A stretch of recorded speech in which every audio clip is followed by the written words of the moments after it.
ઓમ શ્રી ગણેશાય નમઃ. જય શ્રી કૃષ્ણ મિત્રો. આજે આપણે બૃહસ્પતિ દેવની કથા સાંભળીશું. બૃહસ્પતિ દેવની કથા જે ગુરુવારના દિવસે આવે છે. બૃહસ્પતિ દેવ દેવતાઓના ગુરુ પણ છે અને એક ગ્રહ પણ છે. આ વાર્તા સાંભળવાથી વાંચવાથી બૃહસ્પતિ દેવની કૃપા થાય છે. તો બોલો ભગવાન બૃહસ્પતિ દેવની જય, ભગવાન વિષ્ણુની જય. બ્રાહ્મણ અને તેની પુત્રીની આ કથા છે. બહુ સમય પહેલાંની વાત છે. એક ગામમાં એક ગરીબ બ્રાહ્મણ રહેતા હતા. તે તેની પત્ની સાથે રહેતા હતા અને ધાર્મિક વૃત્તિના પણ હતા અને તેને કોઈ સંતાન પણ હતું નહીં. એ બ્રાહ્મણ રોજ નાહી ધોઈને મનથી દેવતાની પૂજા કરતા, ભગવાનની પૂજા કરતા અને રોજ સંતાનની માંગણી કરે. પણ બ્રાહ્મણની પત્ની એનાથી વિરુદ્ધ બહુ આળસુ હતી. એ તો કોઈ દિવસ સવારમાં નાહી ધોવે નહીં અને ના પૂજા પાઠ કરે. તેની પત્નીની આવી આદતથી બ્રાહ્મણ પણ દુઃખી રહેતા હતા. બ્રાહ્મણના ધાર્મિક ગુણોથી તેના ઘરમાં જલ્દી સંતાનના રૂપમાં એક પુત્રીએ જન્મ લીધો. તેની પુત્રી પણ બ્રાહ્મણની જેમ ધાર્મિક હતી. જેમ જેમ એ દીકરી મોટી થઈ રહી હતી તેમ તેમ તેનું મન પણ પૂજાપાઠમાં વધારે લાગવા લાગ્યું. તે નાની છોકરી પણ ભગવાનમાં બહુ માનતી. એ રોજ સવારે ઉઠીને નાહી ધોઈને ભગવાન વિષ્ણુનું ધ્યાન કરે, જપ કરે. આનાથી બ્રાહ્મણના ઘરમાં સુખ આવવા લાગ્યું. ઘરની ગરીબી દૂર થતી ગઈ. રોજ પૂજા પાઠ કર્યા પછી તે દીકરી નાની રોજ સ્કૂલે જતી, ભણવા જાતી અને ભણવા જાતી ત્યારે જતાં હાથમાં મુઠ્ઠી જવ ભરીને લઈ જતી અને સ્કૂલે જવાના રસ્તામાં વેરતી જતી હતી. જ્યારે સ્કૂલથી પાછી ઘરે આવે તો જે એણે જવ વેર્યા હોય રસ્તામાં એ સોનાના થઈ જતા હતા અને એ છોકરી પછી તે સોનાના જવને ઉઠાવીને ઘરે લઈ આવતી હતી. તો તેની માતા એને એમ કહે કે બેટા, સોનાના જવ સાફ કરવા માટે સોનાનું સુપડું પણ હોવું જોઈએ ને. બ્રાહ્મણની દીકરીને તેની માતાની વાત ઠીક લાગી, સાચી લાગી. તો પછી તેના આગળના ગુરુવારે એ દીકરીએ બૃહસ્પતિ દેવ પાસે સોનાનું સુપડું માંગ્યું. બ્રાહ્મણની દીકરી દર ગુરુવારે પૂરા વિધિ વિધાનથી બૃહસ્પતિ દેવની પૂજા કરતી હતી અને એટલે જ પ્રસન્ન થઈને ભગવાન બૃહસ્પતિ દેવે તેની બધી ઈચ્છા પણ પૂરી કરતા હતા અને આમ સોનાના સુપડાની પ્રાર્થનાને પણ એમને સ્વીકાર કરી લીધી. બીજા દિવસની જેમ પૂજા પાઠ કરીને ઊભી થઈ અને સ્કૂલે ગઈ અને રસ્તામાં જવના દાણા એ દીકરી વેરતી ગઈ અને સ્કૂલેથી પાછી આવતી વખતે જ્યારે તે જવના દાણા સોનાના વીણતી હતી તો તેને સોનાનું સુપડું પણ ત્યાં મળી ગયું. સોનાનું સુપડું લઈને તે ઘરે આવી અને તેની માતાએ સોનાના જવને સાફ કર્યા. એક દિવસ આવી રીતે બ્રાહ્મણની દીકરી ઘરની બહાર બેસીને સોનાના સુપડામાં જવ સોનાના સાફ કરતી હતી સોનાના સુપડાથી. ત્યારે તેના ઘરની સામેથી એક રાજકુમાર નીકળી રહ્યો હતો. એ દીકરીના ઘરના સામેથી રાજકુમાર બ્રાહ્મણની દીકરીને જોતા તેના પર મોહી ગયો. જ્યારે એ તેના મહેલે પહોંચ્યો તો બ્રાહ્મણની દીકરીના મોહમાં, એના પ્રેમમાં તેને ખાવા પીવાનું છોડી દીધું.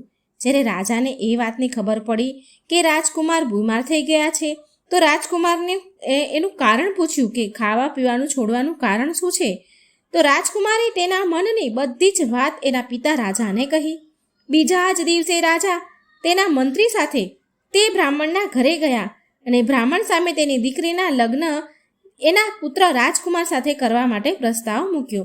રાજાનો પ્રસ્તાવ સાંભળી બ્રાહ્મણ તો ઘણા ખુશ થયા. તેણે તો તરત જ વિવાહ માટે હા કહી દીધી. દીકરી પણ રાજી થઈ ગઈ. થોડા સમયમાં રાજકુમાર અને બ્રાહ્મણની દીકરીના લગ્ન પણ થઈ ગયા. આ બાજુ લગ્ન પછી બ્રાહ્મણની દીકરી તેના સાસરે ચાલી ગઈ. આ બાજુ બ્રાહ્મણ પિતા એ દીકરીના પિતાના ઘરે ફરીથી ગરીબી આવવા લાગી. એ બ્રાહ્મણ ફરીથી ગરીબ થવા લાગ્યા. તેના ખરાબ દિવસો ફરીથી પાછા શરૂ થઈ ગયા. એકવાર બ્રાહ્મણ તેની દીકરીને મળવા માટે તેના સાસરે આવે છે. પિતાની આવી દશા જોઈ, આવી હાલત જોઈ એને બહુ દુઃખ થયું. પછી તેણે બહુ બધું ધન આપ્યું એના પિતાને અને વિદાય કર્યા. દીકરીનું આપેલું ધન તો થોડાક જ દિવસમાં પૂરું થઈ ગયું અને બ્રાહ્મણ તેની ગરીબી દરિદ્રતાના કારણે દુઃખી થઈ ગયા. બ્રાહ્મણ ફરીથી એની દીકરીને મળવા માટે મહેલ ગયા અને તેણે તેની દીકરીને બધી સમસ્યા કહી.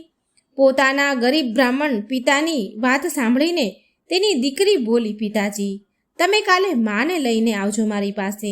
હું તેમને બૃહસ્પતિ દેવના વ્રત ઉપવાસ પૂજન વિધિ કહીશ. બ્રાહ્મણે એવું જ કર્યું. બીજા દિવસે તેની પત્નીને લઈને મહેલ દીકરીને ઘરે મળવા આવ્યા. દીકરીએ તેની માતાને બહુ સમજાવ્યું કે માં, તમને આળસ તમારે ત્યાગી દેવી જોઈએ. તમારે આળસ ત્યાગીને સવારે સ્નાન કરવું જોઈએ અને ભગવાન વિષ્ણુની પૂજા કરવી જોઈએ. પણ બ્રાહ્મણની પત્નીએ તેની દીકરીની એક પણ વાત ન સાંભળી. એ હજી પણ પહેલાંની જેમ જ રહે છે. માની આવી આદતથી દુઃખી થઈને એક દિવસ તેની દીકરીએ તેની માને એક રૂમમાં બંધ કરી દીધી અને જબરજસ્તીથી સવારમાં સ્નાન કરાવડાવ્યું અને ભગવાન વિષ્ણુની પૂજા કરાવડાવી.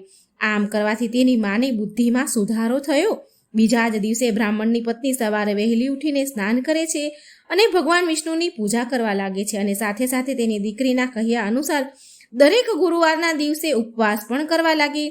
આમ કરવાથી બૃહસ્પતિ દેવ ખૂબ જ પ્રસન્ન થયા, ખૂબ ખુશ થયા અને તેની બધી જ ગરીબી અને સમસ્યાઓ, સંકટ, કષ્ટ દૂર કરી દીધા.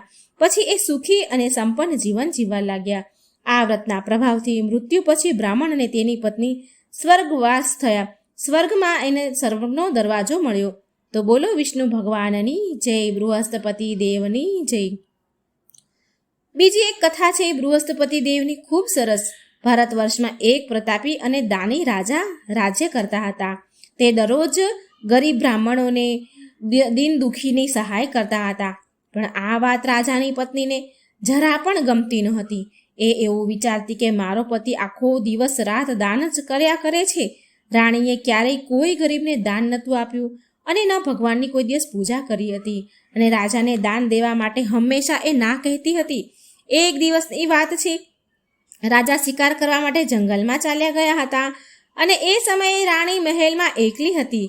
એ જ સમયે બૃહસ્પતિ દેવ સાધુના વેશ ધારણ કરી રાજાના મહેલ ભિક્ષા લેવા માટે ગયા. સાધુ મહારાજે રાણી પાસે ભિક્ષા માંગી, પણ રાણીએ ના કહી દીધી અને કહેવા લાગી કે સાધુ મહારાજ, હું તો આ દાન પુણ્યથી બહુ હેરાન થઈ ગઈ છું, ધરાઈ ગઈ છું. મારો પતિ તો બધું જ ધન લૂંટાવ્યા જ કરે છે. મારી ઈચ્છા એ જ છે કે મારું બધું જ ધન નષ્ટ થઈ જાય. ના ધન રહેશે અને ના મારો પતિ નિર્ધનોને લૂંટાવશે, ના દાન પૂર્ણ કરશે. બસ મારી આવી જ ઈચ્છા છે. રાણીની વાત સાંભળીને સાધુ મહારાજ આશ્ચર્યમાં પડી ગયા. તેમણે કહ્યું, દેવી, તું તો બહુ વિચિત્ર છો. ધન, દોલત, સંતાનનો તો બધાની જ ઈચ્છા હોય છે. પુત્ર અને લક્ષ્મી તો પાપીના ઘરે પણ હોવા જોઈએ. જો તારી પાસે વધારે ધન છે તો ભૂખ્યાને ભોજન ખવડાવ, તરસ્યા માટે પાણીની પરબ બંધાવડાવ. નિર્ધન છે એને ધન અપાવનાર, જે નિર્ધન છે એમના ઘરે કુંવારી કન્યા છે જેના એ લગ્ન નથી કરાવી શકી રહ્યા, તો તેની મદદ કરો. આમ ઘણા બધા કામ છે ધર્મના, ધન દાન પૂર્ણ કરવાના. આમ કરવાથી તારું યશ, કીર્તિ વધશે અને પરલોકમાં ફેલાશે. પરંતુ રાણી પર તો ઉપદેશનો કોઈ પ્રભાવ પડ્યો નહીં. એ બોલી, મહારાજ, તમે મને કંઈ સમજાવો નહીં. હું આવું ધન નથી ઈચ્છતી જે બધી જગ્યાએ લૂંટાવ્યા કરું, વેચ્યા કરું. સાધુ મહારાજ બોલ્યા, જો તારી એવી જ ઈચ્છા છે ને તો તારી ઈચ્છા જરૂર પૂરી થશે. તું એવું કરજે, ગુરુવારને ઘરને લીપી નાખજે પીળી માટીથી. તારું માથું ધોઈને સ્નાન કરજે, સાબુ દઈને કપડાં ધોજે. આમ કરવાથી તારું બધું જ ધન નષ્ટ થઈ જશે. આટલું કહીને સાધુ મહારાજ ત્યાંથી અંતર ધ્યાન થઈ ગયા. સાધુ મહારાજે જેવું કહ્યું હતું તેવું જ રાણીએ કર્યું, બિલકુલ એવું જ કર્યું. માત્ર 3 ગુરુવારમાં જ એનું બધું જ નષ્ટ થઈ ગયું. 3 જ ગુરુવાર થયા હતા કે તેનાથી તેની બધી જ ધન સંપત્તિ નષ્ટ થઈ ગઈ. ભોજન માટે રાજાનો પરિવાર તરસવા લાગ્યો. આમ ઘણા કષ્ટ સહન કરવા પડ્યા. સમય ઘણો વીતવા લાગ્યો. ત્યારે એક દિવસ રાજાએ રાણીને કહ્યું કે રાણી, તું અહીં રહે, હું ક્યાંક બીજા દેશમાં જાઉં છું, કેમ કે અહીં બધા લોકો મને ઓળખે છે, માટે હું અહીં નાનું મોટું કામ ન કરી શકું. આમ કહીને રાજા કમાવા માટે બીજા દેશમાં ચાલ્યા ગયા. ત્યાં જઈને જંગલમાં લાકડા કાપીને વેચતા હતા, લાકડા કાપીને લાવતા અને શહેરમાં વેચતા હતા. આવી રીતે તેનું જીવન વ્યતીત તે રાજા કરવા લાગ્યા હતા. આ બાજુ રાજાના પ્રદેશ ગયા પછી રાણી તો દુઃખી રહેવા લાગી. એકવાર રાણી અને દાસીને 7 દિવસ સુધી ભોજન વગર રહેવું પડ્યું હતું. અન્નનો દાણો નહીં ઘરમાં. તો રાણીએ એની દાસીને કહ્યું કે હે દાસી, તું એમ કર, પાસેના નગરમાં મારી એક બહેન રહે છે, એ બહુ ધનવાન છે. તું એની પાસે જા અને કંઈક થોડું માંગીને લઈ આવ, જેનાથી આપણું થોડા દિવસનું ગુજરાન ચાલી જાય, આપણે બંને ખાઈ પી શકીએ. રાણીની વાત સાંભળીને દાસી રાણીના બહેનની ઘરે ગઈ પાસેના નગરમાં. જે દિવસે રાણીની દાસી બહેનના ઘરે ગઈ હતી, તો તે દિવસે બહેનને ગુરુવારનો દિવસ હતો તે દિવસે, અને એ દિવસે રાણીની બહેનને ગુરુવાર બૃહસ્પતિ દેવનું વ્રત હતું, એટલે તે બૃહસ્પતિ દેવની કથા સાંભળી રહી હતી. દાસીએ રાણીની બહેનને તેની બહેનનો સંદેશ આપ્યો, પણ રાણીની મોટી બહેને કોઈ જવાબ આપ્યો નહીં. જ્યારે દાસીને રાણીની બહેન પાસેથી કોઈ ઉત્તર ન મળ્યો, તો એ વિચારીને બહુ દુઃખી થઈ, અને તેને ગુસ્સો પણ બહુ આવ્યો કે રાણીની બહેને તેને કોઈ જવાબ ન આપ્યો. પછી ઉદાસ મનથી તે દાસી રાણી પાસે પાછી આવી ગઈ. ઉદાસ મનથી આવી અને રાણીને બધી વાત કરી કે આ સાંભળી રાણીએ તેના ભાગ્યને દોષ દીધો. આ બાજુ રાણીની બહેને વિચાર્યું કે મારી બહેનની દાસી અહીં આવી હતી, પણ મેં એની સાથે કોઈ વાત ન કરી, એટલે તે બહુ દુઃખી થઈ છે. આમ વિચારીને તે પૂજા સમાપ્ત કરીને તેની બહેનના ઘરે આવી અને કહેવા લાગી, બહેન, હું બૃહસ્પતિવારનું વ્રત કરી રહી હતી અને કથા સાંભળી રહી હતી. તારી દાસી મારા ઘરે આવી હતી, એ સમયે હું કથા સાંભળતી હતી, પરંતુ જ્યાં સુધી કથા ચાલે ને ત્યાં સુધી ન ઊભું થવાય કે ન બોલાય, માટે હું તારી દાસીને કંઈ જવાબ ન આપ્યો, હું કંઈ બોલી નહીં. કહો, મારા ઘરે દાસી કેમ આવી હતી? પરંતુ દાસીએ કંઈ જવાબ ન આપ્યો. પણ રાણી બોલી કે બહેન, તારાથી હું શું છુપાવું? મારા ઘરે ખાવા માટે અનાજ નથી. આમ બોલતા બોલતા રાણીની આંખો ભરાઈ ગઈ, રડવા લાગી. તેણે દાસી સહિત પાછલા 7 દિવસ ભૂખી રહેવાનું વૃત્તાંત સંભળાવ્યો, વાત કરી. તેની બહેનને કહી. રાણીની વાત સાંભળીને તેની મોટી બહેન બોલી, બહેન, ભગવાન બૃહસ્પતિ દેવ બધાની જ મનોકામના પૂરી કરે છે, એ બધાને જ સુખ આપે છે. જો તારા ઘરમાં કદાચ ક્યાંક અનાજ રાખ્યું હોય. રાણીને તો પહેલાં વિશ્વાસ ન આવ્યો કે એવું તો કંઈ બની શકે. રાણીની બહેન કહે છે કે જો તારા ઘરમાં કદાચ ક્યાંક અનાજ પડ્યું હશે તો તપાસ કર. થોડી વાર તો રાણી માની નહીં, છતાં પણ એની બહેનના કહેવા પર તેણે તેની દાસીને ઘરની અંદર મોકલી, તો ખરેખર અનાજનો ભરેલો એક ઘડો મળ્યો. આ જોઈ દાસી હેરાન રહી ગઈ. હવે દાસી કહેવા લાગી કે રાણીબા, જ્યારે આપણને ભોજન ન મળતું તો આપણે શું કરતા હતા? વ્રત તો રાખતા હતા, વ્રત જ કરતા હતા ને, તો કેમ ના આપણે વ્રતની કથા અને વિધિ જાણી લઈએ, જેથી આપણે પણ વ્રત કરી શકીએ બૃહસ્પતિ દેવનું. દાસીની વાત માનીને રાણીએ વ્રત વિશે પૂછ્યું, તો તેણે તેની બહેન રાણીને કહ્યું કે બૃહસ્પતિવારના વ્રતમાં ચણાની દાળ અને સૂકી દ્રાક્ષ, જેને આપણે કિસમિસ કહીએ છીએ, તે વિષ્ણુ ભગવાનનું તેનાથી પૂજન કરવું, કેળાના જળથી પૂજન કરવું અને દીવો પ્રગટાવવો અને કથા સાંભળવી અને પીળા કલરનું ભોજન પણ કરાવવું. આમ કરવાથી બૃહસ્પતિ દેવ ખૂબ જ ખુશ થાય છે. વ્રતનું પૂજન અને વિધિ બતાવી અને તેની બહેન ઘરે પાછી ત્યાંથી ચાલી ગઈ. ત્યાર પછી 7 દિવસ બાદ ગુરુવાર આવ્યો, એટલે રાણી અને દાસીએ બૃહસ્પતિ દેવનું વ્રત કર્યું. ગુરુવારનું વ્રત કર્યું. ગુરુવારના પૂજન માટે દાસી પૂજા માટે ચણા અને ગોળ લાવી, કેળાના પાણીથી વિષ્ણુ ભગવાનનું પૂજન કર્યું. પણ તકલીફ એ હતી કે પીળું ભોજન ક્યાંથી લાવવું? આ વાતને લઈને બંને બહુ દુઃખી થઈ. જો કે તેમણે વ્રત રાખ્યું હતું, એટલે ગુરુવારના બૃહસ્પતિ દેવ એ બંનેથી બહુ ખુશ થયા, પ્રસન્ન થતા હતા. એટલે તે સાધુ મહારાજનું રૂપ ધારણ કરીને થાળમાં સુંદર ભોજન દાસીને આપીને આવ્યા. થાળ ભોજન મેળવીને દાસી પણ બહુ ખુશ થઈ અને પછી રાણીની સાથે મળીને ભોજન ગ્રહણ કર્યું. અને ત્યાર પછી બધા જ ગુરુવારે વ્રત ઉપવાસ પૂજા કરવા લાગી, રાણી અને દાસી બંને. બૃહસ્પતિ ભગવાનની કૃપાથી એમની પાસે ફરીથી ધન સંપત્તિ આવી ગઈ. પરંતુ રાણી ફરીથી પહેલાંની જેમ આળસ કરવા લાગી. ત્યારે દાસી બોલી, જુઓ રાણીબા, તમે પહેલાં પણ આવી રીતે આળસ કરતા હતા. તમને ધન મૂકવામાં કષ્ટ પડતું હતું, એ કારણથી તમારું બધું જ ધન નષ્ટ થઈ ગયું. અને હવે જ્યારે ભગવાને બૃહસ્પતિ દેવે કૃપા કરીને ધન આપ્યું છે, તમને ધન મળ્યું છે, તો ફરીથી તમને આળસ થવા લાગી છે? રાણીને સમજાવતા દાસી કહે છે કે મુશ્કેલીઓ પછી, કેટલી મુશ્કેલીઓ પછી આપણને ધન મળ્યું છે. હવે આપણે દાન પુણ્ય કરવું જોઈએ, ભૂખ્યા લોકોને ભોજન કરાવવું જોઈએ અને ધનને શુભ કાર્યમાં ખર્ચ કરવું જોઈએ, જેનાથી તમારા કુળનો યશ અને કીર્તિ વધશે. દાસીની વાત માની તેનું ધન શુભ કાર્યમાં વાપરવા લાગી રાણી, જેનાથી પૂરા નગરમાં રાણીનો યશ ફેલાવા લાગ્યો. ગુરુવારની કથા બાદ શ્રદ્ધા સાથે આરતી પણ કરવી જોઈએ. ત્યાર પછી પ્રસાદ વહેંચીને પોતે પણ લેવો જોઈએ. એકવાર રાજા દુઃખી થઈને જંગલમાં એક ઝાડ નીચે આસન પાથરીને બેઠા હતા. જંગલમાં રાજા લાકડા કાપવા જતો હતો. એ તેની દશાને યાદ કરીને વ્યાકુળ થવા લાગ્યા. ગુરુવારનો દિવસ હતો. એકાએક તેણે જોયું કે એક નિર્જન વનમાં એક સાધુ મહારાજ પ્રગટ થયા છે. એ સાધુ વેશમાં સ્વયં બૃહસ્પતિ દેવ જ હતા. અને અચાનક એ લાકડા કાપનાર રાજા સામે આવીને એ સાધુ મહારાજ બોલવા લાગ્યા કે હે લાકડા કાપનાર, આ સુમસામ જગ્યામાં તું ચિંતામાં મગ્ન કેમ બેઠો છે? આનું શું કારણ છે, મને બતાવ. રાજન લાકડા કાપનાર 2 હાથ જોડીને પ્રણામ કરે છે સાધુ મહારાજને અને કહે છે કે મહારાજ, તમે તો બધું જાણો જ છો ને, તમે તો અંતર્યામી છો, હું તમને શું કહું? આમ કહીને રાજન રડવા લાગ્યો અને સાધુને તેની આત્મકથા કહી સંભળાવી.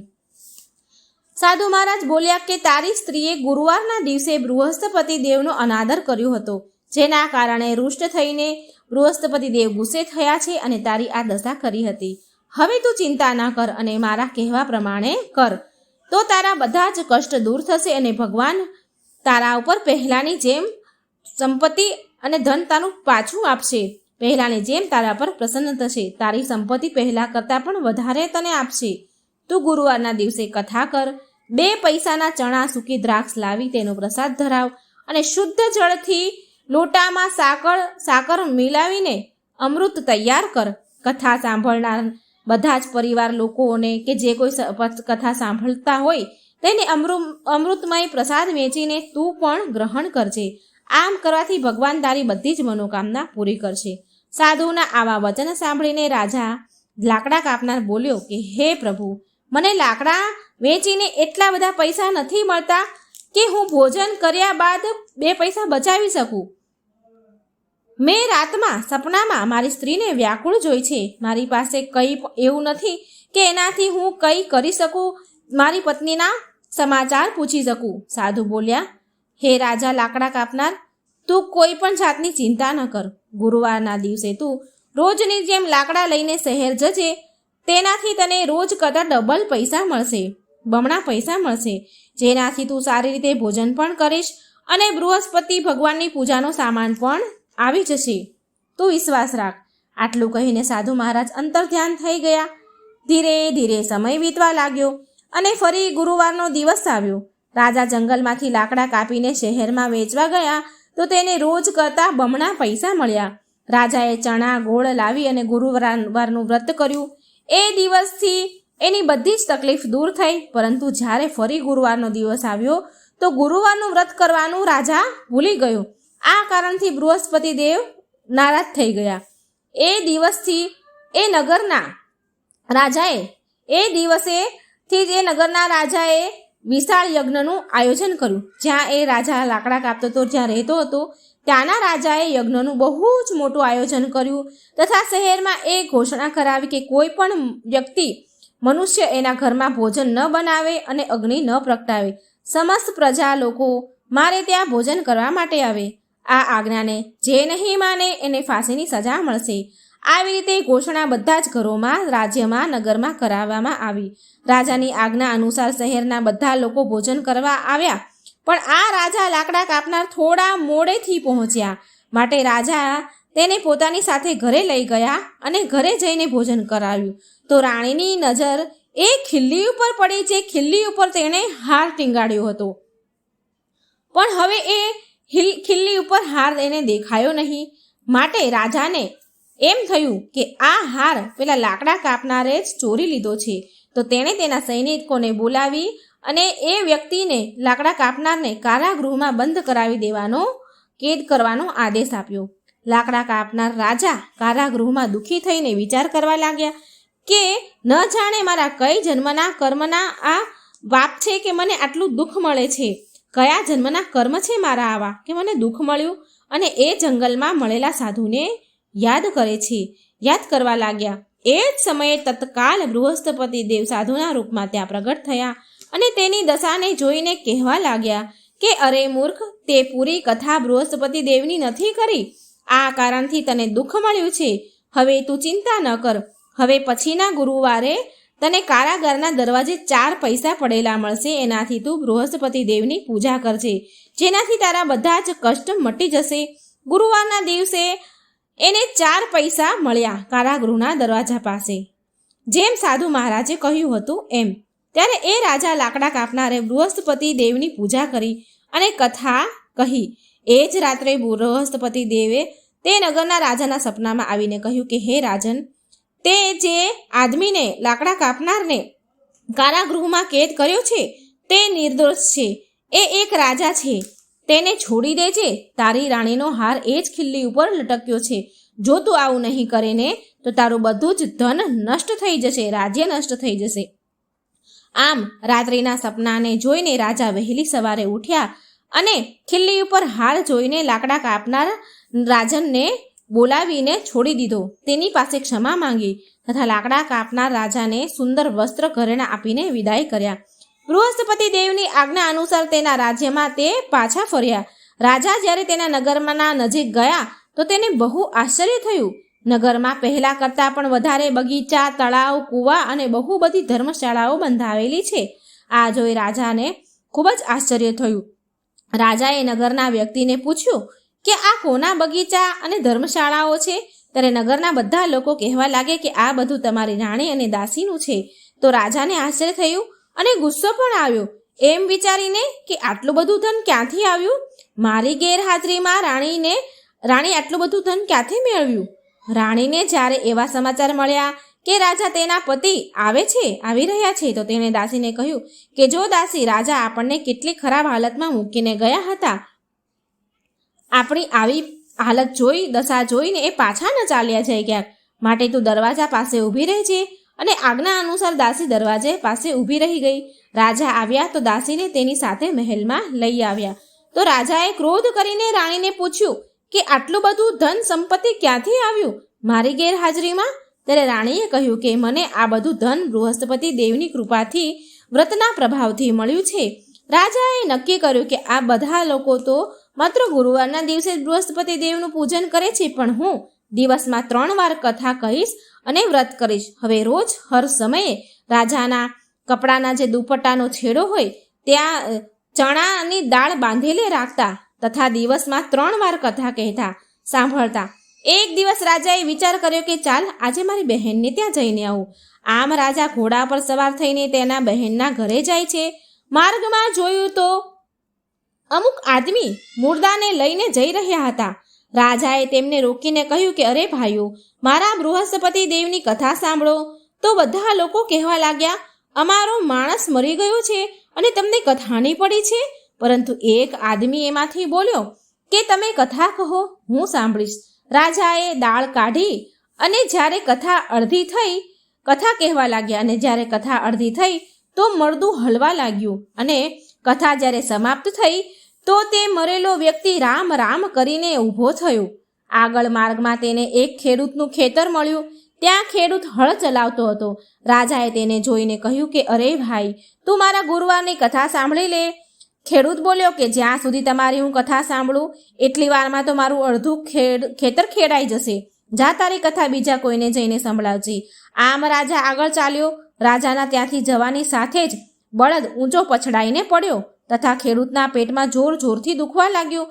એ સમયે ખેડૂતની મા એના દીકરા માટે રોટલી લઈને ભાતો લઈને આવી હતી. તેણે આ જોયું તો તેના પુત્રને બધું પૂછ્યું કે આ શું થયું. તો તેના દીકરાએ બધી જ વાત કહી તેની માતાને. પછી તો તેની મા દોડી તે ઘોડા સવાર રાજા પાસે ગઈ અને તેને કહ્યું હું તમારી કથા સાંભળીશ, પણ કથા તમે મારા ખેતરમાં જઈને કહો. રાજાએ તે માના ખેતરમાં જઈને કથા કહી. જેને સાંભળતા જ પેલો પડ્યો તો એ બળદ ઊભો થઈ ગયો સળસળાટ અને ખેડૂતને પણ પેટમાં નું દર્દ સારું થઈ ગયું. રાજા તેની બહેનના ઘરે પહોંચ્યો અને બહેને તેની બહુ જ ખાતેદારી કરી, બહુ સન્માન આપ્યું, માન આપ્યું. બીજા દિવસે રાજા જાગ્યા તો એ જુએ છે કે બધા લોકો ભોજન કરી રહ્યા છે. રાજાએ તેની બહેનને કહ્યું કે બહેન, અહીં એવું કોઈ મનુષ્ય છે જેને ભોજન ન કર્યું હોય? આજે મારે ગુરુવારની કથા સાંભળવાની છે. બહેન બોલી, ભાઈ, આ ગામમાં એવો રિવાજ છે કે પહેલાં લોકો અહીં ભોજન કરે છે અને પછી જ બધા કામ કરે છે. હા, હું જોઈ લઉં આડોશ પાડોશમાં, જો કોઈ ભૂખ્યું હોય તો. બહેન આડોશી પાડોશીમાં જોવા ગઈ, પણ કોઈ એવું ન મળ્યું જે ભૂખ્યું હોય. છેલ્લે એ એક કુંભારના ઘરે ગઈ, જેનો છોકરો બીમાર હતો અને એને ખબર પડી કે તે લોકોએ 3 દિવસથી ભોજન નથી કર્યું. બહેનને આ વાતની જાણ થઈ તો બહેને તેના ભાઈની કથા કુંભારને સાંભળવા માટે કહ્યું. કુંભાર રાજી થઈ ગયો, તૈયાર થઈ ગયો. રાજાએ જઈને ગુરુવારની કથા કહી, જેને સાંભળીને એનો બીમાર છોકરો સાજો થઈ ગયો. હવે તો રાજાની પ્રશંસા થવા લાગી. એક દિવસ રાજાએ તેની બહેનને કહ્યું કે બહેન, હવે હું મારા ઘરે જઈશ, તું પણ તૈયાર થઈ જા. રાજાની બહેને તેની સાસુને કહ્યું. સાસુ બોલી, હા, તું ચાલી જા, પરંતુ તારા છોકરાને લઈને ન જતી. તારે જવું હોય તો જા, છોકરા નહીં જાય, કેમ કે તારા ભાઈને કોઈ સંતાન નથી. બહેને તેના ભાઈને કહ્યું, ભાઈ, હું તો આવીશ, પણ મારા બાળકો નહીં આવે. રાજા કહે છે, જો કોઈ બાળક નહીં આવે તો તું પણ ત્યાં આવીને શું કરીશ? પછી તો રાજા બહુ દુઃખી મનથી તેના નગર ચાલ્યા જાય છે. રાજાએ તેની રાણીને કહ્યું, આપણે નિર્વંશી છીએ, આપણું મોં જોવાનો પણ કોઈ વ્યક્તિને ખરાબ થાય. આપણું મોં જો કોઈ જોઈ જાય તો એનો દિવસ બગડે, એનો ખરાબ થાય. આપણું મોં જોવાનો પણ ધર્મ નથી. અને કંઈ રાજા જમ્યા નહીં. રાજા જમ્યા નહીં એટલે રાણી બોલી કે તમે ચિંતા ન કરો સ્વામી, બૃહસ્પતિ દેવે આપણને બધું જ આપ્યું છે તો આપણને સંતાન પણ જરૂર આપશે, તમે વિશ્વાસ રાખો. એ જ રાતે રાજાના સપનામાં બૃહસ્પતિ દેવ આવ્યા અને સપનામાં કહ્યું કે રાજન, ઊભો થા, તું ચિંતા ન કર, તારી રાણી ગર્ભવતી છે. રાજા આ વાત સાંભળીને બહુ ખુશ થયા. રાણીના ગર્ભથી 9 મહિના થયા એટલે એક સુંદર પુત્રએ જન્મ લીધો. રાજા બોલ્યા કે રાણી, સ્ત્રી તો ભોજન વિના રહી શકે, પણ કંઈ બોલ્યા વિના ન રહી શકે. જ્યારે મારી બહેન અહીં આવે તો તેને કંઈ પણ કહેતી નહીં, મેણા ટોળા મારતી નહીં. રાણીએ પહેલાં તો હા કહી, પણ જ્યારે તેની બહેન આવી, આ શુભ સમાચાર એમને મળ્યા તો એની બહેન બહુ ખુશ થઈ અને એને બધાઈ દેવા માટે આવી. ઘરે આવી, મહેલે આવી. ત્યારે રાણી બોલી, ઘોડા પર ચડીને તો નથી આવી, ગધેડા ઉપર આવી છો. રાણીની વાત સાંભળીને બહેન બોલી, ભાભી, કે હું તમને એવું ન સંભળાવત, હું તમને મેણું ટોણું ન મારત તો તમને સંતાન કેવી રીતે થાત? બૃહસ્પતિ દેવ પણ આવા જ છે, જેવી જેના મનમાં કામના છે તેમની બધી જ કામના પૂરી કરે છે. જે સદભાવનાથી ગુરુવારનું વ્રત કરે છે, કથા વાંચે છે, સાંભળે છે કે જે બીજાને સંભળાવે છે, તો બૃહસ્પતિ દેવ તેની બધી જ મનોકામના પૂરી કરે છે અને રક્ષા કરે છે. જેમ સાચી ભાવનાથી રાજા અને રાણીએ તેમની કથાના ગુણગાન કર્યું, તેમના વ્રત કર્યા, તે તો એની બધી જ ઈચ્છા પૂરી કરી બૃહસ્પતિ દેવે. માટે કથા પૂરી કરવી જોઈએ, પ્રસાદ લેવો જોઈએ અને તેમનું મનન કરતાં કરતાં જય જયકાર કરવો જોઈએ. તો બધા પ્રેમથી બોલો બૃહસ્પતિ દેવની જય, વિષ્ણુ ભગવાનની જય. મિત્રો, ગુરુવારના દિવસે બૃહસ્પતિ દેવની કથા જરૂર સાંભળજો અને વિડીયો સારો લાગે તો લાઈક અને શેર પણ જરૂર કરજો. આપણા થકી જો કોઈ કથા સાંભળશે તો એનું પણ પુણ્યફળ આપણને જરૂર મળશે, એ પણ કોઈ વ્યર્થ નહીં જાય. માટે બને એટલો વિડીયો જરૂર શેર કરજો. કોમેન્ટ બોક્સમાં બૃહસ્પતિ દેવનું નામ જરૂર લખજો, વિષ્ણુ ભગવાનનું નામ જરૂર લખજો. જય શ્રી કૃષ્ણ, રાધે રાધે. થેન્ક. અને આજે આપણે પહેલો અવતાર ભગવાન વિષ્ણુનો 4 નાના બાળક સ્વરૂપમાં સંકાદિક અવતારની કથા સાંભળીશું. 4 નાના 5 વર્ષના બાળક જે સદાય વિષ્ણુ ભક્તિમાં મગ્ન રહે છે. ભક્તિ સિવાય એમને કોઈ કાર્ય નથી સૂઝતું. ઓમ નમો ભગવતે વાસુદેવાય. જય શ્રી હરિ વિષ્ણુની જય, મા લક્ષ્મીની જય. સવારે ભક્તિ, સાંજે ભક્તિ, ચારેય પહોર ભક્તિ. આ બાળકો ચારેય પહોર ભક્તિ કરે છે. તે બાળકોના કારણે ભગવાન વિષ્ણુને વિભિન્ન અવતાર કે શ્રી કૃષ્ણ અને રામચંદ્ર જેવા અવતાર લેવા પડ્યા. તો એ નાના 4 બાળક કોણ છે? તેમણે એવું તો શું કર્યું કે શ્રી હરિને વિભિન્ન અવતાર લેવા પડ્યા? એ બધું જ આપણે જાણીશું આ વિડીયોમાં. શ્રી ભાગવત કથામાં વર્ણિત કથાને આપણે પૂરા મનથી સાંભળીશું. ભાગવત કથા તન મનને પવિત્ર કરવાવાળી છે. આનાથી મનના વિકાર દૂર થાય છે તથા વ્યક્તિ ભગવાનની ભક્તિ તરફ આગળ વધે છે, પ્રેરાય છે ભક્તિ માટે. આપણું બીજું મન એટલે કે ચંચળ મનથી સાંભળીને ભગવાનની ભક્તિથી દૂર ન થાવ. આમ કરીને આ પવિત્ર કથાનો અનાદર ન કરો અને કથાને અડધી છોડીને ન જશો, નહીં તો એ વ્યક્તિ કોઈ પણ જન્મમાં પાપોથી મુક્ત નથી થતો. કારણ કે ભગવાનની કથા વાર્તા પૂરી જ સાંભળવી જોઈએ. અધૂરી કથાથી અનાદર થાય છે અને આ વાતનું કથન સત્યનારાયણની કથામાં પણ વર્ણન થયેલું છે. તો મિત્રો, ભગવાનની કથાઓ ક્યારેય અધૂરી ન છોડવી જોઈએ. આ કથાને શ્રદ્ધા ભક્તિથી સાંભળો તથા પુણ્યની પ્રાપ્તિ કરો. તો ચાલો આપણે સાંભળીએ આજની આ પાવન કથા. ઓમ ગંગ ગંગ ગણપતે નમઃ. ઓમ નમો ભગવતે વાસુદેવાય. તો ચાલો શરૂ કરીએ. સર્વપ્રથમ બ્રહ્માની ઉત્પત્તિથી જળમાં ઉત્પન્ન થયેલ. બ્રહ્માજીની ઉત્પત્તિ જળમાં ઉત્પન્ન થયેલ કમળમાંથી થઈ. તેમણે કમળની ડાળીની અંદર ઉતરીને તેનું મૂળ શોધવાનો પ્રયત્ન કર્યો, પણ એનું મૂળ શોધી ન શક્યા બ્રહ્માજી, અને ફરી પાછા કમળ પર આવીને બિરાજમાન થઈ ગયા. અને બિરાજમાન થતા એ વિચારવા લાગ્યા કે હું ક્યાંથી આવ્યો અને કેવી રીતે પ્રગટ થયો. ત્યારે તેમને એક શબ્દ સંભળાયો, તપસ તપસ તપસ. એટલે બ્રહ્માજીએ 100 વર્ષ સુધી આંખો બંધ કરીને તપસ્યા કરી. પછી બ્રહ્માજીને ભગવાન વિષ્ણુની પ્રેરણાથી સૃષ્ટિ રચનાનો આદેશ મળ્યો. હવે અહીંથી શરૂ થાય છે ભગવાન વિષ્ણુના પ્રથમ અવતારની કથા. બ્રહ્માજીએ સર્વપ્રથમ 4 પુત્રોની ઉત્પત્તિ કરી: સનક, સનંદન, સનાતન અને સનત.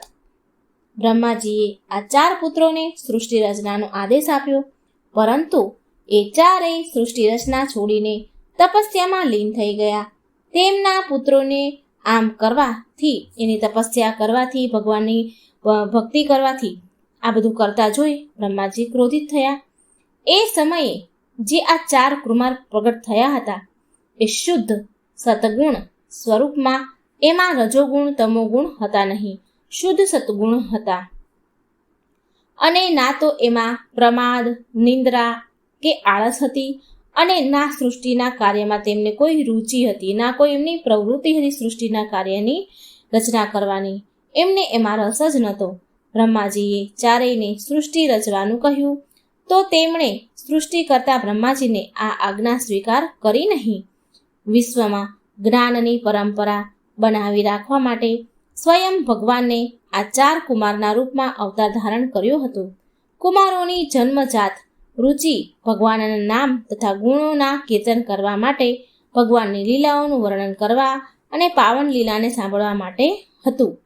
ભગવાનને છોડીને એક પણ ક્ષણ તેમનું ચિત્ત સંસારના કોઈ પણ વિષયમાં જતું નહીં. આવા સહજ સ્વભાવવાળા વિરક્ત ભલા કેવી રીતે સૃષ્ટિની રચના કરી શકે, સૃષ્ટિનું કાર્ય કરી શકે? તેમણે તેના પિતાજીની આજ્ઞાને નકારી નાખી. તેમણે કહ્યું, હે પિતાજી, અમે સદાય ભગવાન વિષ્ણુની ભક્તિ કરવા માંગીએ છીએ. તમે અમને સંસારની મોહ માયામાં ન ફસાવો. આ સાંભળી બ્રહ્માજીએ પણ તેમના માનસ પુત્રોની વાત માની લીધી. અને આ 4 કુમારોના મુખથી નિરંતર હરિ શરણમ હરિ શરણમ આ મંત્ર નીકળતો હતો. આ વાણી એમના મુખથી મુક્તિ જપથી વિરામ લેતી જ ન હતી. તેમનું ચિત્ત સદાય શ્રી હરિમાં લગ્ન રહેતું હતું. આ સમયે આ 4 કુમાર પર કાળનો ક્યારેય કોઈ પ્રભાવ પડતો નહીં. એ સદાય 5 વર્ષની અવસ્થાના જ બનેલા રહેતા હતા. સદાય માટે એ 5 વર્ષની અવસ્થામાં જ રહે છે. એક સમયની વાત છે. 4 સનકાદિક ઋષિ ભગવાન વિષ્ણુની તપસ્યા કરવા લાગ્યા. તપસ્યા દરમિયાન ભગવાન વિષ્ણુ અતિશય પ્રસન્ન થયા અને તેમણે એ 4ને ભગવાને વરદાન માંગવાનું કહ્યું. હવે 4 કુમારોએ ભગવાનને કહ્યું, હે પ્રભુ, તમારા દર્શન માત્રથી અમારું ચિત્ત નિર્મળ થઈ ગયું છે. અમને તો તમારાથી એ વરદાન જોઈએ છે કે અમે હંમેશા સદાય માટે 5 વર્ષના બાળક જ બનેલા રહીએ ભગવાન વિષ્ણુએ આનું કારણ પૂછ્યું તો એ ચારેય કુમારોએ કહ્યું, હે પ્રભુ, અમે વયસ્ત થઈ જશું તો અમારી અંદર મોહ માયા વગેરે વિકાર આવી જશે. તો અમે એવું ઈચ્છીએ છીએ કે અમે સર્વદા નાના બાળક બનેલા રહીએ, કેમ કે નાના બાળકની અંદર અહંકાર મોહ માયા નથી રહેતી અને અમે તમારી ભક્તિમાં સદાય લીન રહીએ. આ સાંભળીને ભગવાન વિષ્ણુએ એ 4 બાળકોને તથાસ્તુ કહીને આશીર્વાદ આપ્યા અને ત્યારથી એ 4 કુમાર 5 વર્ષના જ બનીને રહી ગયા હતા. તો તે નાના 4 બાળક પણ એ વેદ જ્ઞાનના સ્વામી હતા. તે જ્યાં પણ જાય ત્યાં ભગવાન હરિનો સત્સંગ કરવા લાગે. એના વાચક બની જતા અને સાંભળનારા શ્રોતા બની જતા. ક્યારેક ક્યારેક તો એવું પણ થતું કે આ બધા બાળકોમાંથી એક વક્તા જ્ઞાન કહેનાર બને અને બીજા જે 3 બાકી હોય એ બધા સાંભળવા જાય. આવી રીતે ભગવાન વિષ્ણુનો સત્સંગ કરતા હતા અને તે ચારેયને સ્વયં ભગવાન વિષ્ણુએ આશીર્વાદ આપીને કહ્યું હતું કે તમને આ સંસારમાં, આ સૃષ્ટિમાં ક્યાંય પણ રોકટોક વિના આવવા જવાની અનુમતિ છે. તમે ચારેય તમારી ઈચ્છાથી ક્યાંય પણ આવી જઈ શકો છો. તો એ ચારેય બાળકોએ ભગવાનને કહ્યું, હે પરમ ભગવાન વિષ્ણુ, અમે તમારા વૈકુંઠમાં પણ તમારા દર્શન માટે આવી શકીએ છીએ? આમ પૂછ્યું તો ભગવાન વિષ્ણુ બોલ્યા કે હે વત્સ, તમે ચારેય સદાય મારા દર્શન માટે મારા વૈકુંઠ લોકમાં આવી શકો છો. પુરુષોત્તમ ભગવાન શ્રી હરિ વિષ્ણુની આરાધનાથી બીજું કોઈ કાર્ય એ ચારેય માટે જરૂરી હતું જ નહીં. તેમણે નારાયણની ઉપાસનાને સર્વાધિક મહત્વ વાળું સમજ્યું તથા ત્યાંથી ચાલ્યા ગયા. એ ચારેય જ્યાં પણ જતા ત્યાં સદા ભગવાન વિષ્ણુનું ભજન કીર્તન કરતા. આ ચારેય કુમારોએ ઉદાસીન ભક્તિ, દાન તથા વિવેકનો માર્ગ શરૂ કર્યો, જે આજે પણ ઉદાસીન અખાડાના નામથી ચાલ્યો આવે છે. ચારેય જે નાના બાળકો હતા હંમેશા એક સાથે જ રહેતા હતા. જે ચારેય ભાઈઓ છે એ એક જ સાથે રહેતા હતા. એક સાથે જ બ્રહ્માંડમાં વિચરણ કરતા હતા. બધાએ એક સાથે જ વેદો શાસ્ત્રોનું જ્ઞાન અધ્યયન કર્યું હતું. સનગાતિક ઋષિઓ ભગવાન શ્રી હરિના હંસા અવતારથી બ્રહ્મ જ્ઞાનની નિગુણ શિક્ષા ગ્રહણ કરી હતી તથા તેમનો પ્રથમ ઉપદેશ તેમના શિષ્ય દેવર્ષિ નારદને આપ્યો હતો. આ ચારેય સનકાદિક ઋષિ દેવર્ષિ નારદજીના ગુરુ હતા. તો એમણે સર્વપ્રથમ આ જ્ઞાન ઉપદેશ નારદજીને આપ્યો હતો. વાસ્તવમાં આ ચારેય વેદના નામથી ઓળખાય છે. આ ચારેય નાના બાળકો વેદના નામથી ઓળખાય છે. આ 4 નાના બાળક જ 4 વેદ કહેવાયા છે. નારદ મુનિને આ 4 ઋષિ સનકાદિકે બધા જ શાસ્ત્રોથી અવગત કરાવ્યા હતા. તેમણે અન્ય ઋષિઓને વેદોનો ઉપદેશ આપ્યો. નારદજીએ પછી અન્ય ઋષિઓને જે આ બધું જ્ઞાન મેળવ્યું એ અન્ય ઋષિઓને ઉપદેશ આપ્યો અને તેમણે આત્મતત્વનું પૂરું જ્ઞાન હતું. સર્વપ્રથમ સનકાદિક કુમારોએ તેમના પ્રિય શિષ્ય નારદજીને ભગવાનની ભગવત કથા સંભળાવી અને નારદજીએ બીજા બાકી ઋષિને ભગવત કથા સંભળાવી અને આમ કરતા કરતા શ્રી ભગવત કથા આપણા બધા પાસે પહોંચી. તે સદાય દિગંબર વેશ ધારણ કરીને જ રહેતા હતા. એ 4 નાના કુમારો દિગંબર વેશમાં જ રહે. સંસારમાં રહેવા છતાં પણ તે ક્યારેય બંધનમાં બંધાયા નહીં. માત્ર હરિભજન તેમના જીવનનો મુખ્ય ઉપદેશ હતો. તે ચારેય કુમાર પરમ સિદ્ધિ યોગી છે. તેમના પરમ જ્ઞાન તથા સિદ્ધના પરિણામ સ્વરૂપે તે સદાય સિદ્ધિ બાળક યોગીથી ઓળખાય છે. જ્ઞાનને પ્રદાન તથા વેદ શાસ્ત્રોના ઉપદેશ ભગવાન વિષ્ણુની ભક્તિ સનાતન ધર્મ હેતુ આ કુમારોએ 3 લોકમાં ભ્રમણ કર્યું. તેમણે ભગવાન વિષ્ણુને સમર્પિત કેટલાય સ્ત્રોત લખ્યા. આ હતી સનકાદિક ઋષિઓના જન્મની કથા, જે ભગવાન વિષ્ણુનો પ્રથમ અવતાર છે. તો હવે આપણે એ જાણીએ કે આ 4 બાળકોના કારણે ભગવાન વિષ્ણુને અવતાર કેમ લેવો પડ્યો. તો એક દિવસ 4 સનકાદિક ઋષિ ભગવાન વિષ્ણુના દર્શન માટે વૈકુંઠ જઈ પહોંચ્યા. વિષ્ણુ લોકનું સૌંદર્ય, વિષ્ણુ લોક જોઈ ચારેય સનકાદિક મુનિ બહુ પ્રસન્ન થયા. ચારેય કુમારો દ્વાર તરફ આગળ વધ્યા, પણ દ્વાર પાસે જય વિજય નામના દ્વારપાળે તેમને આગળ જવાથી રોકી લીધા. અને જય વિજયને જોયું કે આ ચાર બાળકો મન ફાવે તેમ ચાલ્યા આવે છે અને સીધા વૈકુંઠમાં પ્રવેશ કરવાની કોશિશ કરી રહ્યા છે.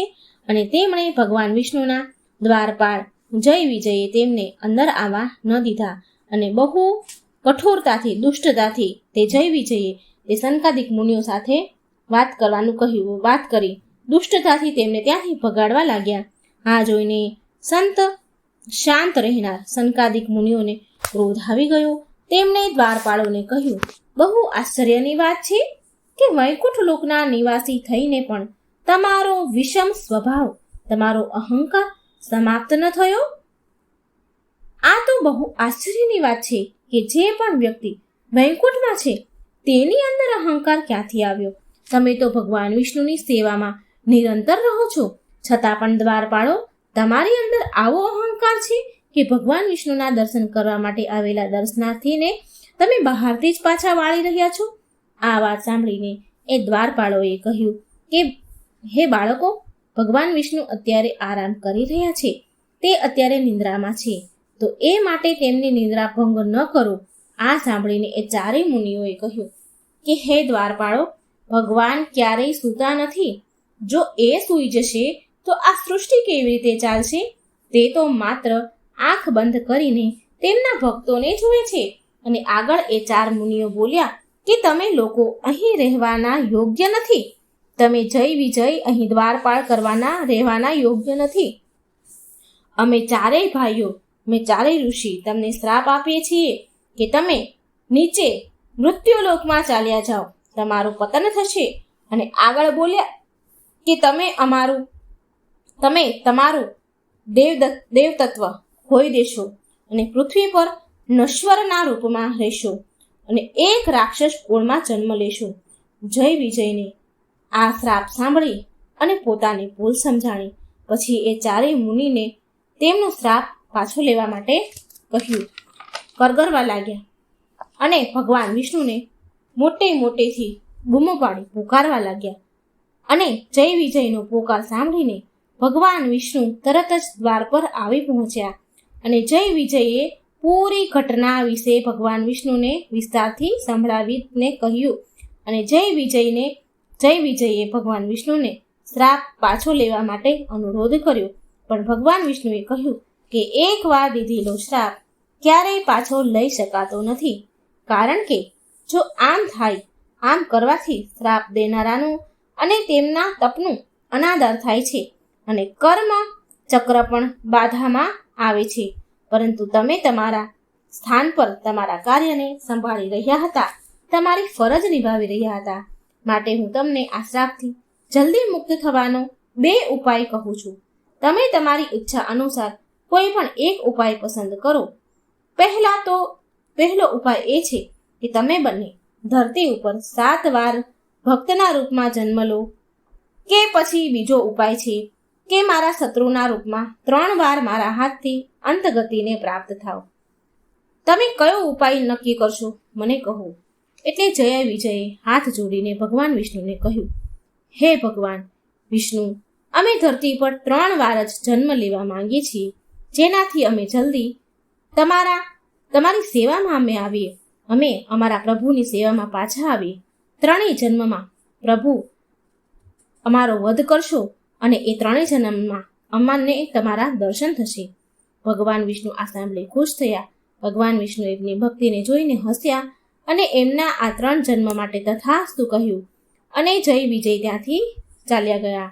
પછી જય વિજય આગળના જન્મમાં હિરણ્યાક્ષ અને હિરણ્યકશ્યપના નામથી દૈત્ય બન્યા અને ભગવાન વિષ્ણુએ તેના ભક્તને 4 સનકાદિક કુમારોને એમ કહ્યું કે સનકાદિક કુમારો, હું મારા દ્વારપાળ જય વિજય દ્વારા અનુચિત વ્યવહાર માટે ક્ષમા પ્રાર્થી છું. અને આમ કહીને ભગવાન વિષ્ણુ ત્યાંથી અંતર્ધ્યાન થઈ ગયા. પછી જય વિજય હિરણ્યકશ્યપ અને હિરણ્યાક્ષ નામના 2 દૈત્ય બન્યા. હવે આપણે જાણીએ કે દ્વારપાળ જય વિજય કયા દૈત્યના રૂપમાં જન્મ લે છે અને ભગવાન વિષ્ણુ એનો ઉદ્ધાર કેવી રીતે કરે છે. જ્યારે હિરણ્યાક્ષે ધરતીને તેના ક્ષેત્રમાંથી બહાર કાઢીને બ્રહ્મણીય સાગરમાં સંતાડી દેવાનો પ્રયાસ કર્યો, ત્યારે ભગવાન વિષ્ણુએ વરાહ અવતાર લઈને તેનો વધ કર્યો અને ધરતીને ફરી તેના સ્થાન પર સ્થાપિત કરી. તેના ભાઈની મૃત્યુથી હિરણ્યકશ્યપને બહુ ક્રોધ આવ્યો અને મહાદેવ પાસેથી કેટલી જાતના વરદાન મેળવીને પોતાને અમર સમજવા લાગ્યો. આ બે ભાઈ જય વિજય જ હતા. હવે હિરણ્યકશ્યપ ભગવાન વિષ્ણુની સત્તાને નીચી દેખાડવા માટે હરેક સમયે સંભવ કોશિશ કરવા લાગ્યો કે ત્યાં સુધી કે તેના નારાયણ ભક્ત પુત્ર પ્રહલાદને પણ હેરાન કરવાનું શરૂ કરી દીધું. ત્યારે ભગવાન વિષ્ણુએ નરસિંહ અવતાર લઈને હિરણ્યકશ્યપનો વધ કર્યો અને આવી રીતે ભગવાન વિષ્ણુએ હિરણ્યકશ્યપ અને હિરણ્યાક્ષ આ બંનેને આ જન્મમાંથી મુક્તિ આપી. પછી જય વિજય બીજા જન્મમાં રાવણ અને કુંભકર્ણ બન્યા. આ જન્મમાં રાવણ લંકાનો રાજા હતો અને કુંભકર્ણ તેનો ભાઈ હતો. તો ભગવાન વિષ્ણુએ અયોધ્યાના રાજા દશરથજીને ત્યાં પુત્રના રામના રૂપમાં જન્મ લીધો અને ભગવાને રામે રાવણ અને કુંભકર્ણનો વધ કર્યો. ત્રીજા જન્મમાં જય વિજય શિશુપાલ અને દંતવક્ર રૂપમાં જન્મ લીધો. આ જન્મમાં નારાયણ તેમના પૂર્ણ રૂપમાં ભગવાન વિષ્ણુ ભગવાન શ્રી કૃષ્ણના રૂપમાં ધરતી પર આવ્યા. જય અને વિજય ભગવાન શ્રી કૃષ્ણના ફોઈના પુત્રના રૂપમાં જન્મ્યા હતા. શિશુપાલ અને દંતવક્રના નામથી જન્મ્યા હતા. ભાઈ હોવા છતાં પણ એ બંને ભગવાન વિષ્ણુ સાથે વેર રાખતા હતા અને પ્રભુને શત્રુ માનતા હતા. તેમના ખરાબ કર્મોના લીધે આ જન્મમાં પણ શ્રી હરિએ એમનો વધ કર્યો. આ પ્રકારે જય વિજય ભગવાન શત્રુના રૂપમાં 3 વાર જન્મ્યા અને પ્રભુના હાથે મુક્તિ બાદ તે ફરીથી જય વિજયના રૂપમાં દ્વારપાળ બનીને ભગવાનના દ્વાર પર રહીને સેવક બની ગયા અને વૈકુંઠમાં ગયા, ભગવાનની સેવામાં નિરંતર થઈ ગયા. તો પ્રિય મિત્રો, આ હતી એક કથા જે સનકાદિક કુમાર એટલે ભગવાન વિષ્ણુના પહેલા અવતારની કથા હતી. અને હવે આપણે આ જ રૂપમાં આ સનકાદિક મુનિ ભગવાન વિષ્ણુના બીજા અવતારની એક શિવલિંગ પુરાણમાં આ કથા વર્ણવેલી છે, એ હું તમને સંભળાવું. પ્રિય મિત્રો, લિંગ પુરાણમાં સનકાદિક મુનિથી જોડાયેલી એક બીજી કથા પણ કહેવાય છે. કથા અનુસાર એક સમયની વાત છે. ભગવાન શિવજી તથા માતા પાર્વતી કૈલાસ પર્વત ઉપર બેઠા હતા, વાર્તાલાપ કરતા હતા. ભગવાન શિવ માતા જગત જનનીને બહુ સુંદર મનોહર કથા સંભળાવી રહ્યા હતા અને માતા પાર્વતીને કથા સાંભળીને બહુ આનંદ આવી રહ્યો હતો. બહુ ખુશ હતા મા જગદંબા. ત્યારે ત્યાં 4 સનકાદિક ઋષિ આવી જાય છે અને મહાદેવને દંડવત પ્રણામ કરે છે. એટલે ભગવાન શિવજીએ એમના આવવાનું કારણ પૂછ્યું. ત્યારે 4 કુમારોએ ભગવાન શિવને કથા સત્સંગ સંભળાવવાની ઈચ્છા વ્યક્ત કરી, પરંતુ માતા પાર્વતીને આ સમયે 4 સનકાદિક મુનિનું અહીં આવવું સારું ન લાગ્યું, એમને ગમ્યું નહીં. હવે મા પાર્વતીજી એવું વિચાર કરવા લાગ્યા મનમાં ને મનમાં કે એક તો પ્રભુ વધારે સમય ધ્યાનમાં લીન રહે છે, સમાધિમાં લીન રહે છે અને જ્યારે સમાધિમાંથી બહાર આવે છે ત્યારે તેમના દર્શન થાય છે અને તેમની અમૃત ભર્યા વચન સાંભળવા મને મળે છે. તેમની સાથે સમય વિતાવવાનો મને અવસર મળે છે અને આ સમયે જ્યારે પ્રભુ સમાધિમાંથી બહાર આવે છે ત્યારે આ 4 સનત કુમાર આવા સમયે આવી પહોંચે છે. મારા ભાગનો સમય આ 4 કુમારને મળી જાય છે. માતા પાર્વતીને આવી રીતે ચિંતામાં જોઈને મહાદેવે માતા પાર્વતીને પૂછ્યું કે હે પાર્વતી, તમે કેમ દુઃખી છો? તમે શું વિચાર કરી રહ્યા છો? ત્યારે મા પાર્વતી બોલ્યા કે હે દેવાધિદેવ, હે પતિ પરમેશ્વર, હે મારા સ્વામી, જ્યારે તમે મારી સાથે સુખદ સમય વિતાવી રહ્યા હો છો ત્યારે જ આ 4 કુમારો અહીં આવી જાય છે. 4 કુમારોનું આવવાનું થાય છે અને તમે કથા વાર્તા કહેવાનું એમને શરૂ કરો છો. તમે મારો સમય એને આપી દો છો અને તમે મને ભૂલી જાઓ છો અને મને છોડીને આ 4 સનકાદિક ઋષિને કથા વાર્તા કહેવા માંડો છો. અને આ 4 કુમારો ઊંટની જેમ ડોંક ઊંચી કરીને સાંભળ્યા કરે છે. તો હું આ 4 કુમારને શ્રાપ આપું છું કે એ ઊંટ બની જાય.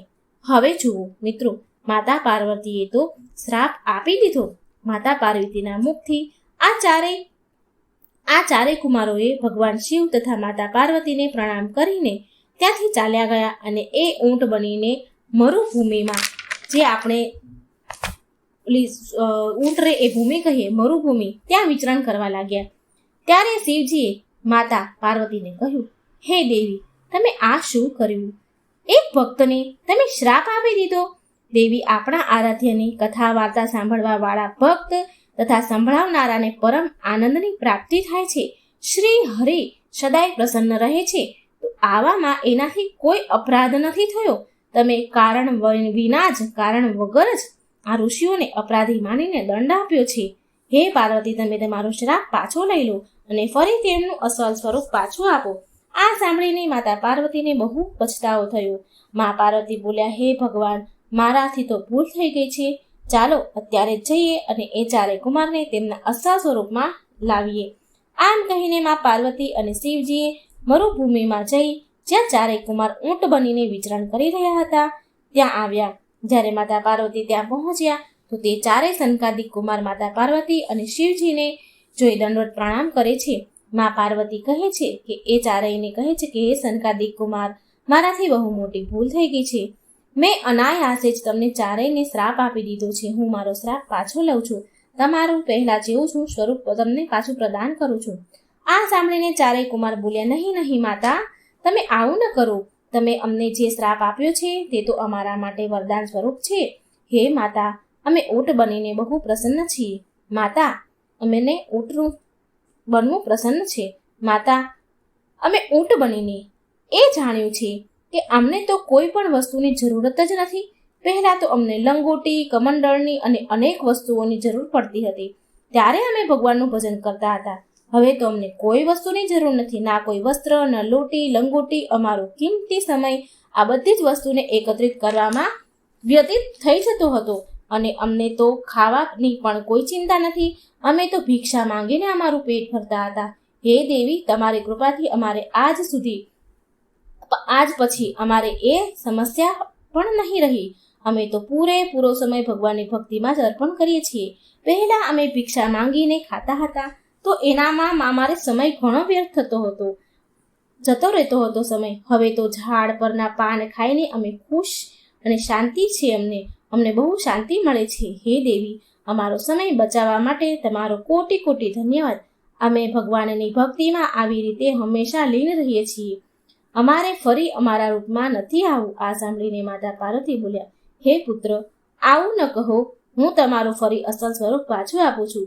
આમ કહીને માતા પાર્વતી આશીર્વાદ આપ્યા અને ચારેય કુમારને પહેલાના સ્વરૂપમાં પાછું સ્વરૂપ એમને પ્રદાન કરી દીધું અને ચારેય કુમાર એના અસલ સ્વરૂપમાં આવી ગયા અને માતા પાર્વતીએ કોટી કોટી પ્રણામ કર્યા.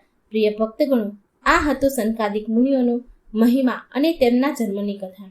આ પ્રકારે ભગવાન વિષ્ણુએ સનકાદિક મુનિના રૂપમાં જન્મ લીધો અને આ જન્મ પછી શરૂ થાય છે ભગવાન વિષ્ણુના બીજા અન્ય અવતારો. ભગવાન વિષ્ણુના 24 અવતાર છે, જેમાં 10 અવતાર પ્રમુખ અવતાર છે. આ અવતારોનું આપણે વિસ્તારપૂર્વક કથાઓ આગળના વિડીયોમાં સાંભળીશું. આ પ્રકારે એ ચારેય કુમારે આ જીવન 5 વર્ષના બાળક જ બનીને રહી ગયા અને ભગવાન વિષ્ણુના પરમ ભક્ત છે. એમનું બસ એક જ કામ છે, ભક્તિ, ભક્તિ અને ભક્તિ.